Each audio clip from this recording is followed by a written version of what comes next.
Well, hey, Southern Oregon, welcome back to the Real Estate Show. So glad you could have us in your radio life today. We've got Inspector Blake Hughes coming on the show. He is the owner of Bear Creek Home Inspections, and he's going to talk to us about some really interesting things about not only using inspections for buying and selling, but also some general maintenance tips, especially during this cold, wet weather. Inspector Blake will be coming into the studio shortly. Before we bring him on, let's talk about our local statistics.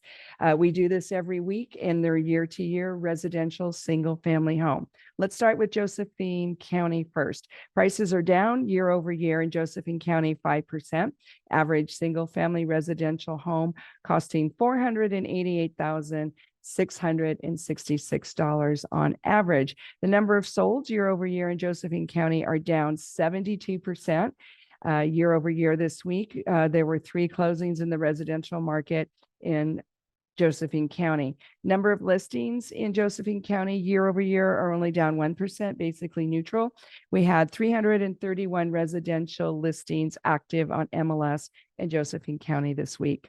Jackson County prices year over year were down 23% this week. The average single family residential home costing $394,460. The number of solds in the residential market year over year in Jackson County were down 22% this week, with 21 residential properties sold. The number of listings are down in Jackson County year over year, 9%.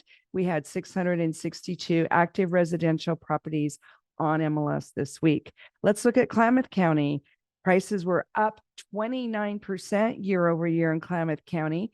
That's an average of $346,135 this week. Congratulations, Klamath County. The number of solds year over year in Klamath County were down this week 54%. Very dramatic. We only had 5 residential closings in Klamath County this week.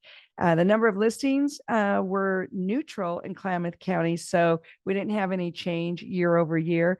This week in Klamath County, we had 231 active listings on MLS this week. So please stay tuned. We've got to take a quick break from our sponsors, and then we're bringing on Blake Hughes of Bear Creek Home Inspection, going to give us some great tips and also talk to us about home inspections in general, and also what you can do this year during the wet and rainy season. We'll be right back, so please stay tuned. Well, hey, Blake, thanks for jumping in. We're so glad to have you on the Real Estate Show today. Hey, Alice. Good to be here. So one of the exciting reasons for you to come on the show today has to do with your background and the interesting story of how you decided to become a home inspector. It's just great. So tell us a little bit about who you are and what happened with you to lead to home inspection as a career. Yeah, so I've been doing home inspections about 8 years now, and it all started when me and my wife went to go buy our first house. And I've been in the construction field for pretty much my whole life. So since I was about 14, was helping my uncle build houses and doing all sorts of stuff. So when we go to buy a house, I was thinking, well, I don't need any sort of home inspection. I can just look around and do it myself. Needless to say, there was lots of issues. Wow. Yeah, in fact, one of the first issues we found was there's this great smell under our kitchen. And my wife, it was just driving her crazy. It smelled like kind of, sewage, gray water. Ew. Every time, we're cooking and things like that, you really notice it. And so I went under the house, and sure enough, had a kitchen pipe broken, and it had just been dumping under there for probably a year. Oh, no. Yeah. So that was my first, here I am crawling around in this nasty mud and stuff, trying to make repairs. And that was my first sign. I should have got a home inspection. Yeah. So that's really interesting because I do have a lot of people in the trades and they do want to do their own inspection. And it's hard to argue with that because, y'all have great skill set, but Yeah, the no, my second, realtor didn't argue with me. He was yeah, like, sure, are you sure? are you Okay. sure? When your realtor says those three words, that's Yeah. so funny. And So, there yeah. and there's just little things like, for instance, the electrical panel. I never knew this until I started training for home inspections. There are certain electrical panels that are just bad. They lost their underwriting laboratory certification. Oh, And wow. that was the panel in our first home as well. It was, one that was prone to fires and something, just normal tradesmen would never know. So, let's just touch there for a minute. How exactly can a fire start with a panel like that? Because I don't think people understand. They think just because there's a panel there, it's okay. Yeah, so there's two panels in particular, Zinsco panel and a Federal Pacific stab lock. What these panels they're notorious for is when they're overloaded. So like, let's say you're running the microwave and you have the vacuum and you're vacuuming at the same time and it's on the same circuit. Typically that should, if it overloads the circuit, the breaker just trips off. Well, on those panels, something inside would not allow them to trip off, and so they continue to stay on. And so what would happen is either the wiring would burn up or the electrical panel would start to burn up and disintegrate, and then you'd start a fire. Oh, that's crazy and scary. Yeah, yeah. So those are bad panels. Interesting. And you wouldn't know that necessarily as a tradesperson. No, I mean, if you're an electrician, yeah, you're very well aware. But I was just a kind of jack of all trades, and Mm-hmm. you wouldn't know that. Mm-hmm. So, were there any other surprises in that house besides stinky crawl space and the panel? Not that Yeah, that's well, plenty. I spent a lot of time under my house there because the other issue was the HVAC work, the duct work. Uh-huh. Under the house, it was this woven fiberglass. So it was a material they used in the 70s. It had no liner in the inside. It was just basically fiberglass, and they like used hairspray or some kind of glue to keep What? the fiberglass intact. But you can imagine 50 years of heating and cooling, the fiberglass comes apart. So this is what is transporting the hot and cold air? Yeah. Wow. Oh yeah. My wife would ask questions like, why do we have so much dust in our house? And we thought it was because we lived kind of by a busy road. But then once I've discovered that, it's literally fiberglass just being blown into your air supply. Oh, that can't And be good. no, not only that, but there was also some little critters that had found themselves into the ductwork. So yeah, that was the Ew. next project, replacing all the ductwork in the home. And yeah, what a pain. Yeah. So what did you replace it with? The flexible ductwork. Um, What's yeah, that made out of? it has a plastic liner and then it's wrapped in insulation and then has another like foil liner that just keeps the heat out and keeps it inside the ductwork. That way, like animals don't really realize it's hot, things like that, and save as Mm-hmm. much energy as possible. Yeah, Mm-hmm. far better product. And the other thing is with my ductwork, I wanted to clean it one time, and that's how I found out that it was this ductwork. Because duct cleaners can't clean that woven fiberglass. So Gotcha. traditional ductwork, like the flexible ductwork, they can clean no problem. They get the dust out of there and whatever things. Yeah, so how do you do that? Because I do have people asking for that and we don't have anybody and we don't even know the process. Like what does that all entail to have your ductwork clean? Yeah, it's usually call one of the HVAC companies in the valley. Some of them will have the machinery and others don't. But yeah, find one of those guys. They basically put a brush down in there with some of them will have a camera on it, and it kind of stirs it up, and then it also has a vacuum, and then it sucks out all the dust and whatever debris is in there. But definitely Wow. a good idea, especially when your ductwork is in the floor, because Mm-hmm. it's inevitably you're going to get a lot of stuff in there. So Even if you don't have pets. yeah, exactly. Interesting, interesting. Well, cleaning ductwork is on my list of things to do and also to recommend, especially for people who have allergies. And it seems like a lot of people in Southern Oregon have allergies. I don't know why that is. Yeah. But yeah, good to know. So they're basically vacuuming it out, removing the debris and vacuuming. They're not washing. No, yeah, Okay. just getting all the allergens out of there and things like that. Dust. Very cool. So we'll make a note of that and see if we can find some HVAC people who do that. So you went through this traumatic process. How long did it take to get your own house put back together? It took us a couple years, just kind of discovering things here and there. But it just really taught me the power of a home inspection. You just really don't know what your house has. And so having that person who's trained, who's been through the training, who has seen a lot of issues, he can go through your home and just make sure that what you're getting is safe and going to be comfortable for you and your family. And just knowing the repairs with eyes open before you finish your purchase. Yeah, absolutely.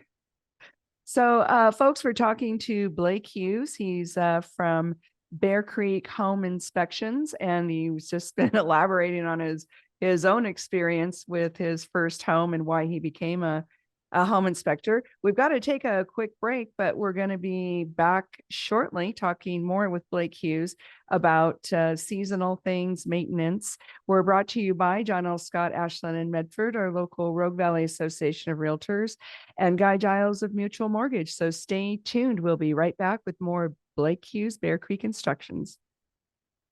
Well, hey, Southern Oregon, welcome back to the Real Estate Show. We're chatting with Blake Hughes of Bear Creek Home Inspections, one of our favorite local home inspectors. Welcome back, Blake. Hey, Alice. So in the last segment, we were talking a little bit about how when you bought your first house and you did not get a home inspection, kind of what a pickle you were in.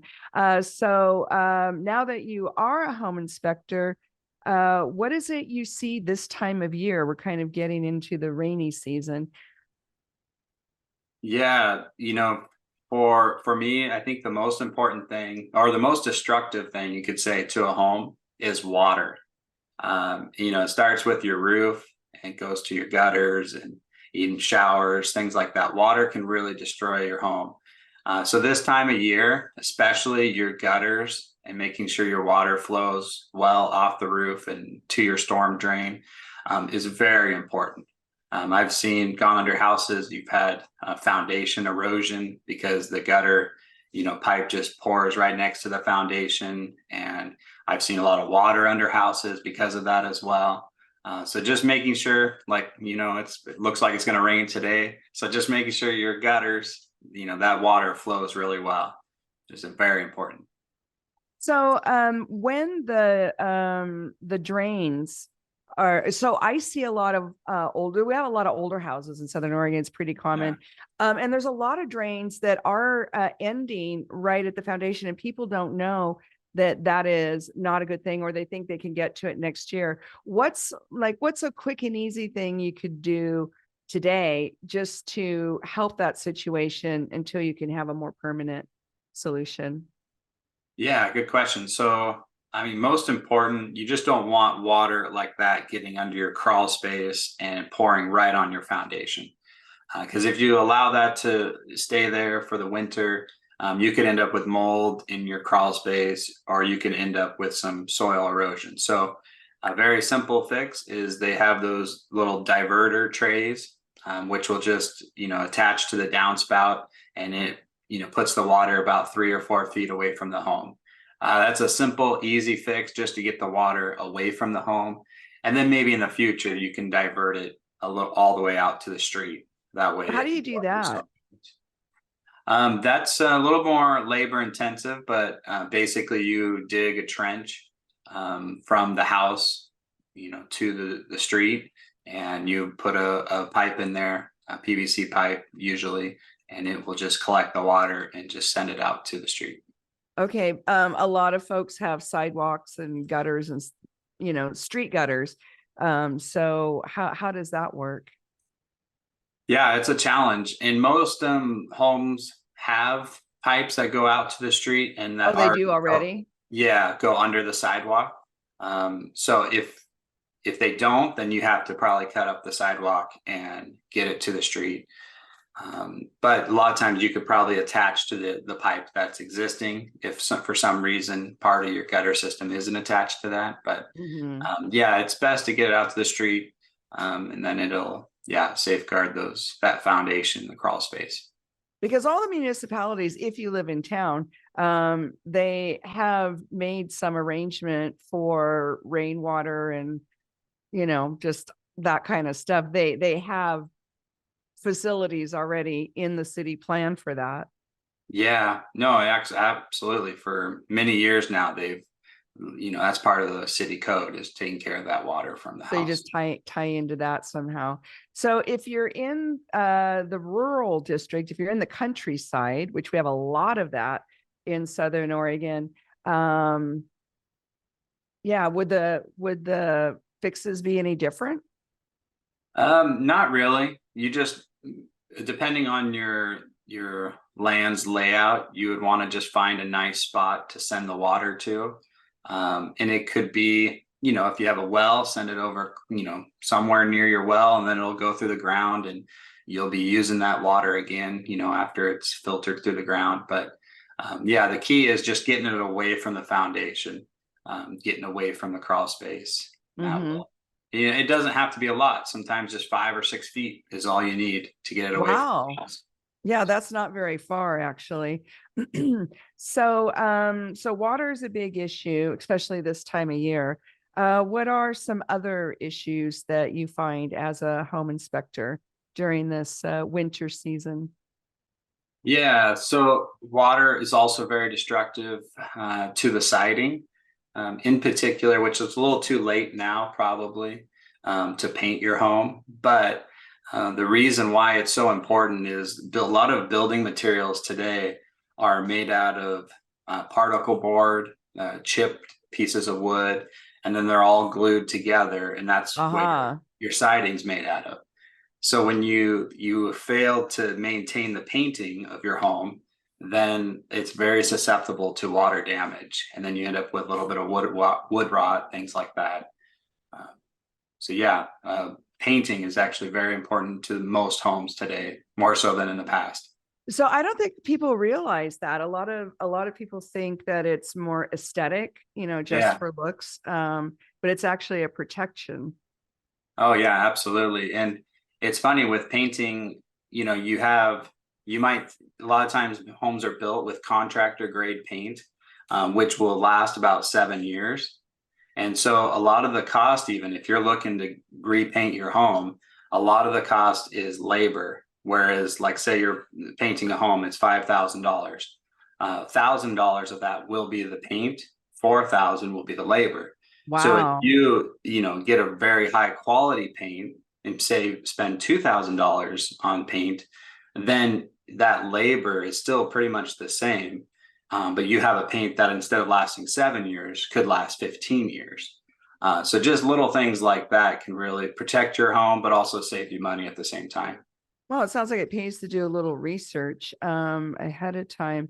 So on the paint, how do you find out so what you're saying is paint has a lifespan? Yeah, pretty much everything has a lifespan on a home. And that's part of a home inspection is just determining where it's at on your lifespan and if it's toward the end of its life. But yeah, absolutely. There's different levels and qualities of paint. And I mean, you can get paint that'll last a really long time. You'll pay for it, but you also save, like I said, with labor and things like that. Yeah, and siding damage, if the wood gets damaged, that's a big problem. Big problem. Yeah, and you see it a lot around Medford just with our wet winters and yeah, it's very common to have a little bit of rot, things like that. Hmm. So what about heating systems this time of year? Yeah, I always want to keep, like, if you have a heat pump, you want to make sure that it's clean, doesn't have any debris in it. That helps with efficiency. With your furnace, inside. That typically you should have serviced once a year. In the wintertime is a good time to service it because you're going to be using it pretty heavy through the winter. So it's nice to have it serviced at the start of the year. That way you get max efficiency, and also you can identify, is there anything wrong with my furnace before, or anything starting to fail? That way you're not left in the wintertime without a furnace. Yeah. And it's hard to get somebody to help you Yeah. in Yeah. a timely manner. Yeah. So maintenance on your furnace system is very, very important. So ideally, when's the best time to do that so that you're not caught off guard? Probably like fall and spring. Depending on your system, if you've got a furnace, fall is probably the best time. If you have a heat pump, spring would probably be the best time. So when you go to do a home inspection, let's say somebody's in escrow and they're buying a house, what does the checklist look like? And is it any different in the winter than in the spring or summer? Checklist of like things I look at the home. Yeah. Yeah, it's not much different. I pretty much try to look at everything.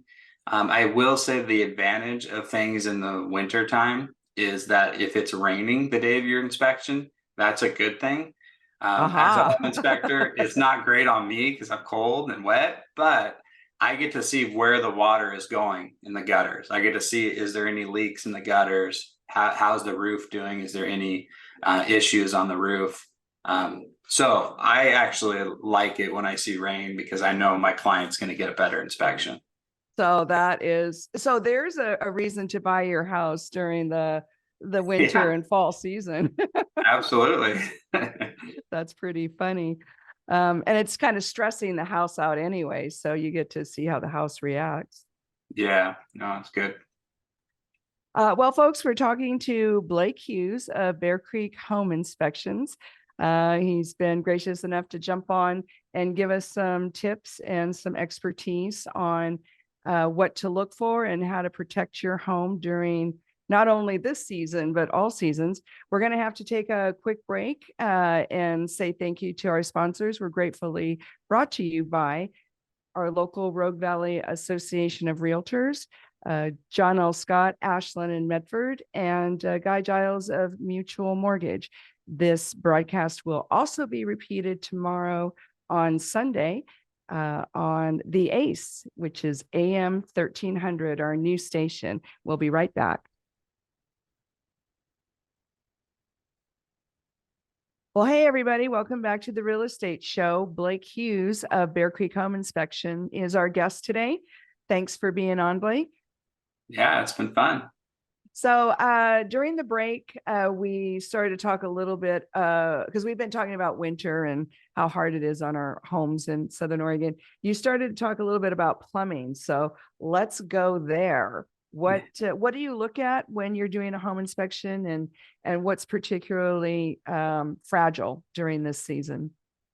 Yeah, so and on my home inspections, I typically try to look at as much plumbing as possible because plumbing, water is very destructive to homes. So you want to make sure your supply water is good. You're not having any bad pipe connections. You also have good flow to all the sinks and bathrooms, things like that. But in particular, things that will cause you problems, and I've seen this a number of times, is pipes that are outside and unprotected. So like if you have your outside water spigot, but you've kind of made a connection to that and you've extended that to maybe some sprinklers, or just you wanted the water spigot to be higher off the ground, and so you have some pipe maybe that's exposed to the elements. I've seen that oftentimes break. Oh, wow. Anytime you don't have your plumbing inside your walls, it's susceptible to freezing and could be very dangerous. So yeah, always keep your plumbing pipes in the walls, and the plumbing pipes that are under the home. A lot of times I'll see them that are not insulated with insulation. Maybe there's been some repairs. Most of the plumbing contractors in the valley are really good about insulating the pipes when they replace them. But sometimes if there is no insulation, then your pipes under your home could be susceptible to that too. So you're talking about people who have plumbing in their crawl space. Yeah. And their floors are not insulated. Is that what you mean? No, they're sometimes they will run the plumbing into the floor joists, and then the plumbing pipes are surrounded by the floor insulation. But other times maybe there is no floor insulation, just plumbing pipes. Gotcha.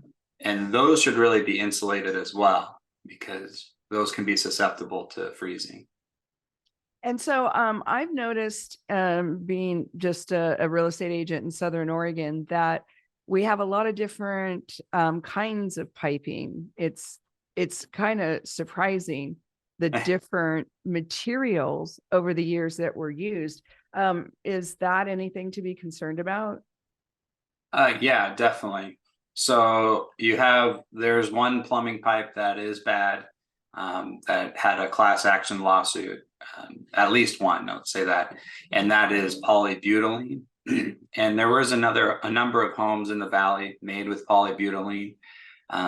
Most of those homes have been replaced now, but occasionally you'll see it in mobile homes, things like that. And it's basically, if you're familiar with PEX piping, which is a flexible type of plumbing, it's basically the first generation of that. And what happened is some of the connections started to break after some years of use. So the pipes were breaking? Yeah. In particular, I think wasn't necessarily the pipes, it was the connections, like, maybe a coupler or an elbow. Uh-huh. And now some of the homes, though, that were on, there's different theories as to why. Some of the homes that were on wells did okay with it because they didn't have chlorine in the water. Whereas any of the city homes, had chlorine in the water. And those seem to fail the pipes. But so if you have any gray pipes in your home, those are something to be aware of. There is another gray pipe, but it's galvanized. This was used a lot in the 70s and before that. It's a very good pipe, except for now pretty much it's being phased out because of its age, and it's at the end of its lifespan. So you will still see a lot of homes with galvanized plumbing, totally fine. A lot of homes use copper plumbing. Sometimes if you live in the country on a well, copper can have some issues, because if the pH isn't just right in the country or on those wells, that can actually fail copper plumbing quicker. So if you live in the country, you might have experienced this, and then today the standard is pretty much to use PEX plumbing. Mm-hmm. And what's that made out of? It's a type of plastic. The biggest benefit is that it's flexible. I've seen PEX plumbing actually completely freeze where no water was going through, but it doesn't break even then. Oh, wow. So it's, very hardy.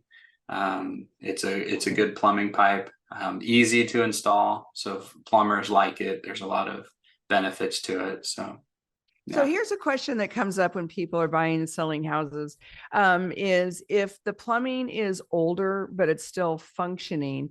But you mentioned galvanized, and you said from the 70s, it's being phased out. So from the 70s now, that's like 50 years. So I'm assuming that's about the lifespan of galvanized. So if somebody's buying a house and the plumbing's functioning, should they consider replacing all the plumbing, or just roll with it? Yeah, and that's kind of up to each person, like in their finances. It would be best if you upgraded it and you were ahead of the problem, because eventually it will fail. It seems like with galvanized, a lot of times what fails is it just starts to corrode from the inside, so you lose a lot of water pressure. So eventually, that was going to be one of my next questions. You start to lose the pressure or the flow, I should say. Fixtures. So how do you test for that? Like if somebody, they're looking at buying this house, but they've already determined, like when they were seeing it for the first time, and that's a good thing to do in a house when you're doing your first showing, is to turn on some of the plumbing. They see it's low pressure. As an inspector, how do you determine what the problem Yeah. is? Yeah, I try to run at least 2 or 3 fixtures at a time.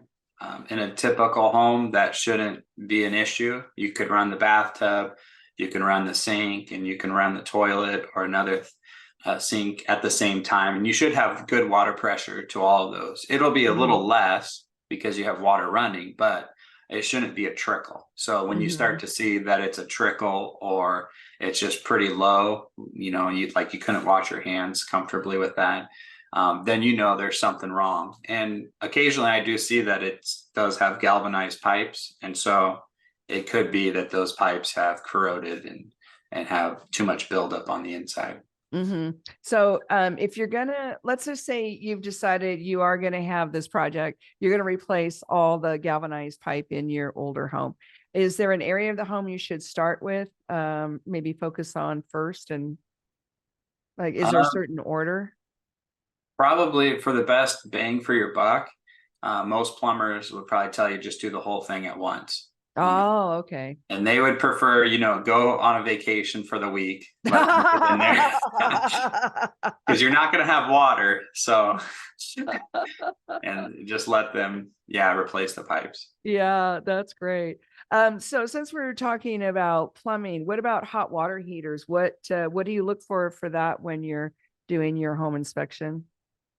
Yeah, so one of the biggest issues we see is that they don't have seismic restraints, which is required, and appraisers require that. So just making sure there's 2 approved straps on the top third and the bottom third of the water heater is very important. And then also just checking to make sure there is no corrosion on the water heater.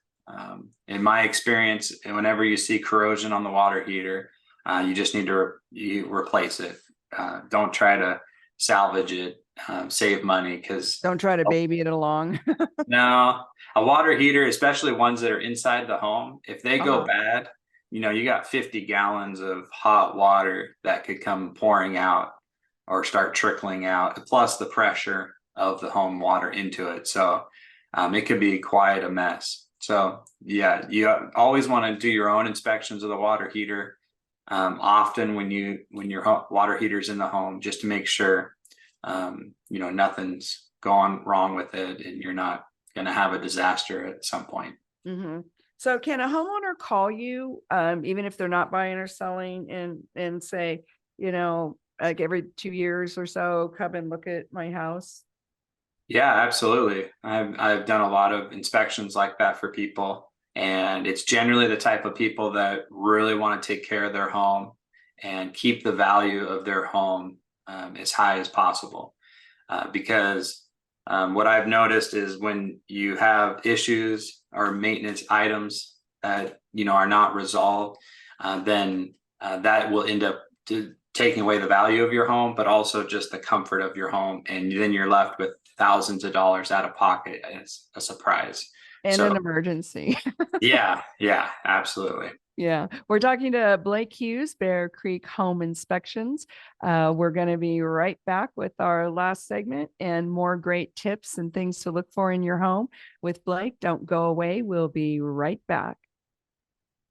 Well, welcome back to the Real Estate Show. We're talking to Blake Hughes of Bear Creek Home Inspections. And Blake, right before the break, we were starting to talk about how you don't have to be buying and selling a house to get an inspection, and why that might be a good idea. What are some of the things homeowners should look for just as part of their general maintenance, and how often should they have you come by? Yeah, so my suggestion for how often would probably be about once a year, or if that's a little too much, then maybe every couple years. But what they should look for, there's just make sure that you're checking every nook and cranny of your home. Like for instance, spring cleaning. It's good for not only cleaning your home, but also just checking on the health of your home, in your closets, in the places maybe you don't move your boxes for a time. Because little patches of mold or little issues can spring up in those little corners. So just doing your own spring cleaning is actually very important just for the maintenance of your home. That's interesting. You should say that, because people do use their storage in their house. And then every once in a while, if it's against a wall that has plumbing, they don't realize that something's happening. Yeah. Something not good. Yeah. Let's talk about selling. If you're getting ready to sell a home, I am such a big fan of getting an inspection before you list. What are your thoughts on that, and what do you look for? Yeah, so we know the market's a little different now than it was maybe a couple of years ago, but the pre-listing inspection is really, I think, very important, because it just shows that you are really care about your home, that you are, you understand the issues that it has, and you're willing to fix them. So that's a pre-listing inspection. It's for the seller. I go through the home just like I would do for a buyer. And I let them know, here are, some problem areas. It could be your roof is nearing the end of its life. Well, then when you present that to the prospective buyers, they know that you have looked after the home, the issues. And if you have the means to, you can repair those issues or just disclose them. That way, it just helps with the sale. You're not waiting until you're under contract and then all these big issues show up. And now you're trying to scramble to find contractors, and then it ends up a lot more stressful and could be more costly in the end, because you're stuck in a spot where you're under contract and you feel like you have to fix it. Yeah, and it does delay the sale a lot of times, or you lose the buyer. And did I hear you say that it's exactly the same inspection that you do on the buyer side? Yeah, it's exactly the same. I go through every component of the house, just trying to make sure that it's, functional and safe for you or the next buyer. Mm-hmm. Yeah, that's a good point, because sometimes there is something going on that could be a safety risk to the homeowner. Yeah, absolutely. There's a lot of things we find, from garage doors to electrical outlets in the kitchen, things like that. And again, if you catch that early, then you can schedule your electrician or your garage door guy to come fix that on your time at a reasonable rate. But when you are at a bind, those guys may have to push away other jobs, which means that you're going to have to pay more for that. Yeah, or their Thanksgiving dinner. Yeah. They charge extra if they have to leave their turkey legs. Yeah. So, uh, what about landlords? Now, this is something that I don't think a lot of landlords even think about, but what about a landlord inspection? Yeah, it's a great idea. I worked in the maintenance area for about 9 years, 7 years, somewhere in there. So I did maintenance on a lot of units, and I found that the biggest issues that I ran into were units that I hadn't personally been in for a number of years. Because it could be something like a dishwasher's leaking, and we had, tenants that just never told us, and we would have gladly replaced the dishwasher for them. But they never told us. And then we ended up having to replace the flooring, the subfloor, it's all this big issue. Whereas if you had spent a few $100s and just done an inspection, looked at it, then, maybe it would have been a much simpler fix early on. Interesting. So staying with the landlord idea, because a lot of landlords don't want to irritate or bother their tenants. What would be a realistic inspection cycle? And or would you maybe break it up and just do like a roof 1 year or a crawl 1 year? Like, how would you put that together for them? I would recommend that they do it once a year or once every 2 years. And I would say just to do the whole thing. Just do the whole thing. Yeah, inspections, they only take a couple hours. And I mean, you could, if you wanted to save money, just kind of look at the roof, make sure that's good. But there are so many things inside the home that are important. I wouldn't want to leave that out, and that's usually the place that goes hidden from the landlords, is what is happening inside my home. And so that's where inspection's nice. I take a bunch of pictures. I look for, any damage maybe that the tenant's done as well. So that could be Oh, documented. there's a good point. Yeah. Yeah. Yeah. So, Not that we're bashing on tenants. We're not. It's yeah. just that we want everybody to be healthy and comfortable. And we want the building to last. So yeah. And a lot of tenants are using they're putting more storage in their place so they don't have to get, pay for a storage unit. But yeah, sometimes having stuff against the wall when there's plumbing, like what we were talking about, and nobody knows, then there's a leak. Then what do you do? Yeah, and things happen to units, we all make mistakes. And so just being aware can actually help quite a bit, and for a landlord, and then rather than the surprises. Yeah. Yeah. For everybody. Because then if it's too big, the tenant gets displaced, Yeah. if it's too big of a repair. So speaking of big repairs, one of the biggest repairs we see in real estate are sewers. Yeah. Oh, and we have a lot of that going on right now. I don't know if it's because of the weather, or maybe people are just have a heavier use because it's the holidays. But what are your thoughts on that, and how do you inspect those? Yeah, so I have a sewer camera, and I recommend having a sewer inspection with every home, whether it's new or old. The reason is, a typical sewer repair cost is, or major repair is between $8,000 to $15,000 All day long. Yeah, and you're in a camera to camera, the line is $150. So it's peanuts compared to what could happen, or in paying for maintenance on the sewer line. And so just having that also as included in the home inspection gives the realtor peace of mind. But also as part of when you do the home inspection, I offer it to every client. So if the Oh, client good. So you says bring it no, up. Yeah, yeah, good. then the realtor could also have peace of mind saying, well, we did offer to have that inspected and you said no. So I think that's very important for every transaction, just to at least offer it to your clients. Well, and what a reasonable price. So how do you get the camera into the sewer? Not to be gross, but I think people wonder how that all happens. So just asking. Yeah. No, it's very simple usually. So most of the time outside the house, they have a clean out, and that goes from the sewer line from the home and goes out to the city sewer. So find that clean out, you run the sewer camera down through that. I record a video the whole time, so the client and the realtor can Oh, so watch you get a the video. movie. You get a Yeah, movie.